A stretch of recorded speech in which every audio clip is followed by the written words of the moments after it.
हाँ हाँ मैं आता हूँ फिर।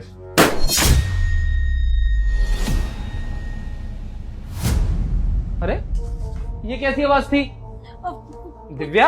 हाँ प्रेम। ये आवाज कैसी थी? और सिक्योरिटी गार्ड अंकल को ऐसे क्यों पकड़ के लेके गई हो तुम? अरे कुछ नहीं, वो मैं उनको समझा रही थी। वो ऑफिस में ना कुछ लोग ना बिना परमिशन के घुस आते हैं, तो मैं बस इनको यही समझा रही थी कि उनको एंट्री ना दे, क्योंकि वो आके ना ऑफिस का माहौल खराब करते हैं। पर वो ये आवाज कैसी थी? अभी आवाज आई थी ना एकदम।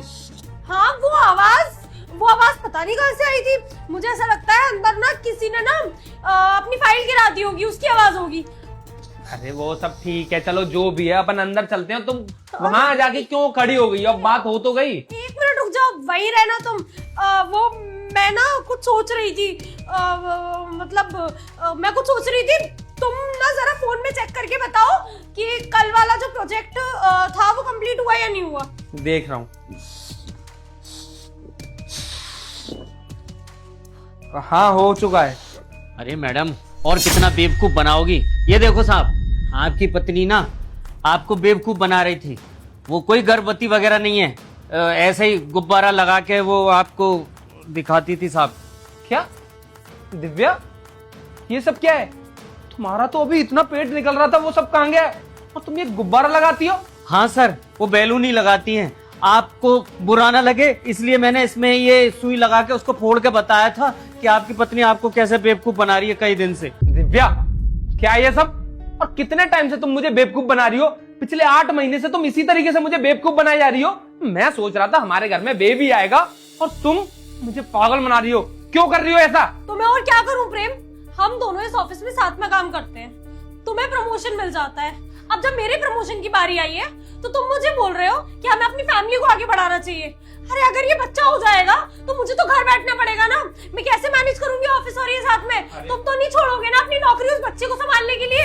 बहुत बढ़िया, तो ये बात तुम मुझे भी तो बता सकती थी, लेकिन तुमने मुझे कुछ भी नहीं बताया और तुम मुझे इतने टाइम से पागल बना रही हो। अरे घर वालों के बारे में सोच लेती, उनकी फीलिंग्स के साथ में तुम खेल रही हो।